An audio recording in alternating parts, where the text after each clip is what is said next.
Hey Virgo, it's Doris from Sassy Woman Tarot, Doree, and let's go ahead and get into your reading. So let's see, I just want to mention these are my readings. This is how I do it. If you don't like the way I do it, you can offer to go ahead and pay for a personal read, and you can suggest what cards I use. But if you are not paying for the reading and it's a general read, please do not try to tell me what cards to use and what not to use. Not acceptable on my behalf. If you can't resonate with what you're hearing, or you don't want to resonate with the card that's chosen, or I use a different one card than what you feel I should use, move on. Move on, please. Just please understand this is my reading. If you want to stay and listen to the reading, that's fine. Totally. Say like if you'd like to. I would appreciate it. Share if you care to. Subscribe if you feel the need or more inclined. That's great. But please do not try to tell me how to do my readings. Do not. I've been doing it for too long. I don't try to disrespect anybody. Please do not disrespect me by doing that. All right? That's all I ask. And without further ado, we'll get into it. Capricorn won the most views this time over Libra, and I just jumped your sign. Libra came up, and that's who I addressed first. Nothing personal. It's just that that's who I addressed before you. So their sign is ahead of yours in my list for this beginning of April. Okay, and it is Easter. Wishing everybody well that happens to celebrate that holiday. And I hope everybody found the day enjoyable and spend time with family, friends, and new beginnings, possibly new ends. Maybe you've learned a different culture. That would be really phenomenal, right? I like that. All right, so let me just go ahead and pull some cards for you. I'm using the Goddess of the Goddess Tarot for your main cards, and I will be using Barbara Walker's Tarot, the Star, Prince of Pentacles, for the clarifiers, I believe. We'll see. All right. Okay. Oh, Princess of Cups, Ace of Pentacles, and Prince of Swords. That is phenomenal. And Seven of Pentacles. That's phenomenal. I'll tell you why in just a little bit. So I just want to read out here. The star is fine. You know what that is. That's hope, inspiration. The Prince of Pentacles. Prince of Pentacles is usually favorable news, setting the ball in motion, And the Princess of Cups I'm going to read because princesses are usually different. So let me just read that to you and get that going. Princess of Cups. An adolescent girl as beautiful as Venus is crowned with a waxing moon. Anticipating love, pleasure, and the ripeness of womanhood, she drinks fully. It means artistic inspiration and receptivity, a young woman who symbolizes the gifts of Venus, love, beauty, and emotional richness, movement in these areas of life, and grace. Okay, so maybe this princess is going to be asked by the prince. I show an Ace of Pentacles. An Ace of Pentacles is usually a new beginning of prosperity, wealth, financial success, reward, money. Can be an important letter as well. Prince of Swords is usually somebody that's very... they're active. It can be an upsetting message, but sometimes it is just somebody that's very sure of themselves. They're just very personal intellect. They're very I don't know how to put it. They're very impetuous, very frank. That's how I'll put it. Very frank. Okay. And then we have the Seven of Pentacles. And the Seven of Pentacles is usually a pause during growth, hard work, patience, rewards given. Okay, so let's pull some clarifiers. All right, so on the star, the hope you have going into this beginning of April, we have the Queen of Wands, and the Queen of Wands is, well, she's usually a person that is ambitious, nature-loving, nature-loving, honest, practical. And then we have the Lovers pop out in reverse. So sometimes it can be choosing between two people, the Lovers, or it can also be, it's a Gemini card, and you can usually choose between two loves, or completeness, a choice. Maybe you're making a choice as far as that goes, or you're not having to choose at all. You know who you want, and that might be the Prince here, bringing some good news, some good fortune towards a princess here.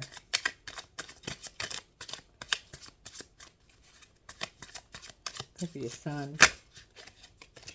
All right, let me see, balance, Two of Swords. So having to make a decision between two. And Two of Pentacles as well. Two of Pentacles, handling two situations.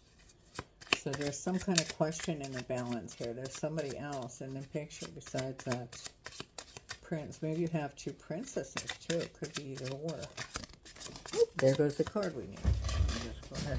Well, there's actually two, so we'll take them both, just like we did on the others. All right, we have Reward, Ace of Pentacles. Okay, and that's coming up right here. That's your next card. So the Ace of Pentacles, and we have the King of Wands. Okay, and the King of Wands was actually in reverse in my hands. So Ace of Pentacles is, like I said, the beginning of prosperity, wealth, financial reward. And the King of Wands is usually somebody who takes risk, delegates. So sometimes they have an inflated ego. So maybe he doesn't have an inflated ego, but that is the person that is on your mind. Okay, that's the person that's on your mind. Somebody takes risk. You respect that. Somebody that's not afraid to take risks. Let's clarify the Ace of Pentacles. Oh, that's too many. That was the Eight of Swords, by the way, but we'll see if that comes out again. And the Eight of Swords is usually loss of confidence in something. So, sometimes you're walking away. You walk away from something. So let's get some clarity. Let's get some clarity here for Virgo for the Ace of Pentacles. You have a choice to make. Maybe two avenues, where you're going. Nine of Pentacles. Oh, there you go. Nine of Pentacles. Look very carefully at this card. The woman in here is pregnant. Solitary enjoyment of wealth. Financial success. Material security. So just saying, maybe it's, maybe you're going to enjoy this. You're going to walk away. It's accomplishment. So Nine of Pentacles. One more card. One more card. We're doing two now. Two on each one, it looks like, with this. Oh, no. Two of them came out, so I'm not doing that. Let's get one more card. One more card here regarding the Ace of Pentacles for clarity for Virgo. One more card, please. Just one. There we go. Queen of Cups. Okay, so Queen of Cups is usually, like, and you had it over here. Let me just see. Yep. The Queen of Wands you had. So the Queen of Cups is usually somebody that's emotionally aware. They're usually very empathetic. Tender heart, knows what they like, willing to help others. So it looks like solitary, but you're very empathetic. Oh, I just don't know what's wrong with my throat tonight. All right. I had to take a break there and take a drink. Okay, well, I do have a lot of candles burning, so it could be that influx of different scents. Okay, and the Prince of Swords, like I said, he's very frank, so maybe you're being more empathetic towards this person than that one.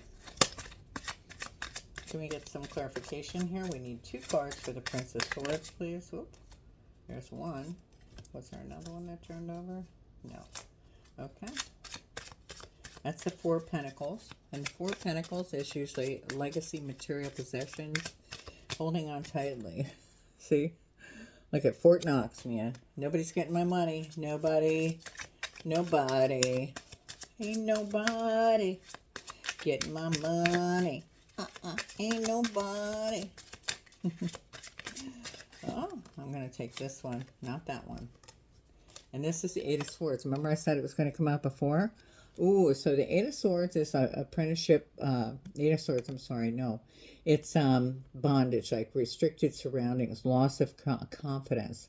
You know, possibly thinking about walking away from the whole ordeal.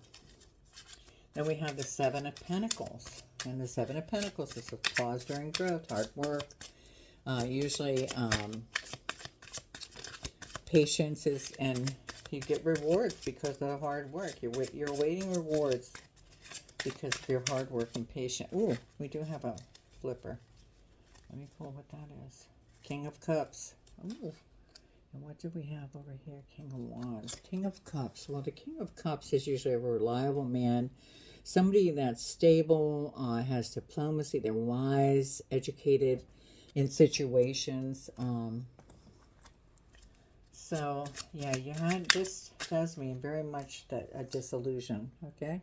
The Eight of Swords, okay? And then we have Six of Swords. Rite of passage. Okay, so the Six of Swords is journey by water. Difficulties fade away. Possible journey. So maybe you're going to take a cruise to figure it all out. Oh, and I see the Seven of Cups. Seven of Cups. So something might appear to be, you know, a little bit like castles in the air. Heads in the clouds. Too good to be true kind of thing. One more. Let's get one more, please, for Virgo. It's like as if it's in a dream. Look how that card's depicted. See it?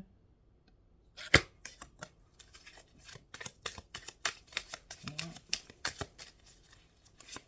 Something seems like it's too good to be true. We will see. One more card. Can we get one more card? Or do I need to pull from a different deck? One more card, please, for definition and clarification, please, for Virgo.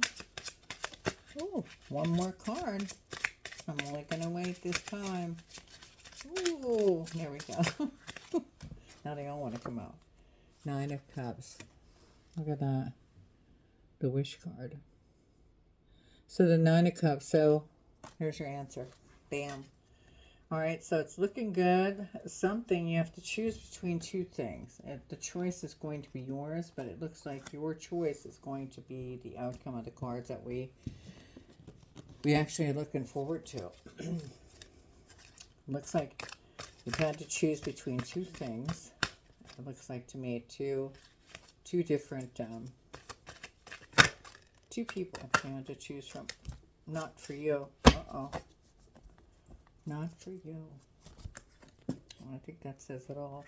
But we will go ahead and read from the book. I'll just put that here. Not for you. I'll pull it up when I get the book out. Not for you, and that is number 6. Virgo, Virgo, Virgo. All right. That's trying to hide from me a little bit too. All right, here we go. I'm going to hold this up. Hopefully there's not, I don't have a lot of room here for my elbow. Hopefully there's not a lot of glare. And you can see there's a fortune cookie there. Some chess pieces showing the chessboard. And on that it says, I think it says nope. But let me look. I got to put that under the light. Yep, it says nope. Nope. And that fortune cookie. Essential meaning, it says, a clear knowing that something is being denied you. Rejection is God's protection. Okay? The Oracle's message is, there are times when it appears that no matter how deeply you desire something, no matter how hard you work at something, the result you seek always seems to elude you. It's as if you don't really get to be in the game and you feel you're just watching from the sidelines. The appearance of this card indicates that you are not going to attain what you want right now, that indeed your dreams for the exact things will not be fulfilled. This is a time to radically accept that not everything is available to you when you want it. Take heart, for there are benevolent forces who desire the best for you and have a much clearer idea of what is good for your highest good. Rejection is God's protection. Something much better will make you truly happy is on its way. Trust this. The relationship message is some relationships carry an innate seed of failure in them that is obvious from the beginning. But the red flags escape your observation or you refuse to acknowledge them. When a relationship is not meant to be, it is not possible to make it be. Rejection is a sign that you're being protected by the divine. If you are trying to get the page turned, if you are the one who must reject another, remember that you do so for both your sakes. For every pot there is a lid. This one may not be the best fit. Prosperity message is, and I think this is what is going to help you in this decision-making process. It says you can strategize and project and systemize and invest all your time and energy, but sometimes your best laid plans seem to go awry in spite of it all. Keep in mind that no effort is wasted. Fail fast and learn from defeat. Then keep going. You will eventually succeed, although perhaps not at this game, not at this time. Know when to fold your cards. And for your protection message, which could also be the case, it says, don't chase after what flees from you. Don't obsess over what eludes you. Don't bang your head against the wall. There is nothing romantic about what is unavailable. No prize given for torturing yourself, and nothing to be gained by refusing to see the red flags that have been waving since you began your pursuit. Now is the time to walk away. There are no other goals, other loves, other games, other successes waiting for you. The way out of obsessing is radical acceptance and surrender. Spirit only wants the best for you. That is a sign that you have something much better waiting for you. You need to trust. Bam. Okay. I think that is wonderful, to the point, very apt, covered it all. We're going to go with it. And also now let's go ahead and get a yes or no Chinese stick for you, Virgo, for the first week and a half of April. Okay, and it is Easter Sunday. Ooh, that definitely popped out. And that is number 23. Number 23. Oh, I had it open already. Not to that page, but to another. I didn't close it. Usually I close it. All right. 23. The answer is yes. It says, social activities take precedence on your calendar. Other people enjoy your company, but you're best served by casual interactions. Don't become entangled financially with friends. It says, social activities take precedence on your calendar. Other people enjoy your company, but you're best served by casual interactions. Don't become entangled financially with friends. The answer is yes. Okay, so I hope that helped, Virgo, and thank you for stopping by. Thanks to all the new subscribers. I so much appreciate you from my soul, truthfully. And I appreciate your likes, shares, subscribes. I appreciate you just being here and helping my channel to grow. If you could hit the like button, I'd appreciate it, but it's, if you don't, you don't. I'm not going to, go into that. And if you would like a personal read, you can always hit me up. Please let me know where you're viewing from. That would be nice too. I'd appreciate that. And the more likes gets the extra things in their readings next time. And I'm also going to offer some kind of giveaway, I think, a reading or something. So keep tuned. If you're interested and you like my readings, I would really appreciate you letting us know, okay? And on that note, thanks a lot for stopping by, Virgo. It's Doree from Sassy Woman Tarot. Thanks again. See ya.